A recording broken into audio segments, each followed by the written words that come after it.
ନିକଟରେ ଏକ ରିସର୍ଚ୍ଚ ହୋଇଥିଲା ଏବଂ ରିସର୍ଚ୍ଚରୁ ଯାହା ସତ୍ୟତା ଜଣାପଡ଼ିଲା ତାହା ମଧ୍ୟ ବୈଜ୍ଞାନିକମାନଙ୍କୁ ଚକିତ କରିଦେଇଥିଲା। ତେବେ ଘଟଣାଟି ହେଉଛି ପୁରୁଣା ଇଜିପ୍ଟରେ। ପୁରୁଣା ଇଜିପ୍ଟରେ ଯେତେବେଳେ ପ୍ରତ୍ନତତ୍ତ୍ୱବିତ୍‌ମାନେ ପହଞ୍ଚିଯାଆନ୍ତି ଏବଂ ଖୋଦେଇ ଆରମ୍ଭ କରନ୍ତି, ସେମାନେ ଦେଖିବାକୁ ପାଆନ୍ତି ସେଠି ଅନେକ ଗୁଡ଼ିଏ କବର ରହିଛି ଏବଂ କବର ଭିତରେ ବନ୍ଦ ହୋଇ ରହିଛି କିଛି ମାଟି ପାତ୍ର। ମାଟି ପାତ୍ର ଭିତରେ ରହିଛି ମହୁ।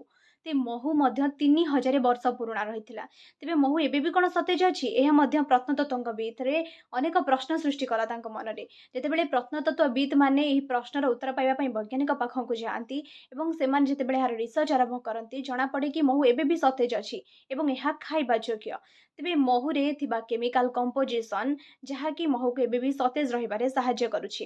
ଦେଖାଯାଏ ତ ମହୁରେ ପାଣିର ପରିମାଣ କମ୍ ରହିଥାଏ ଏବଂ ନ୍ୟାଚୁରାଲ୍ ଏସିଡିଟି ରହିଥାଏ, ଯାହାକି ମହୁକୁ ବ୍ୟାକ୍ଟେରିଆ କବଳରୁ ରକ୍ଷା କରିଥାଏ।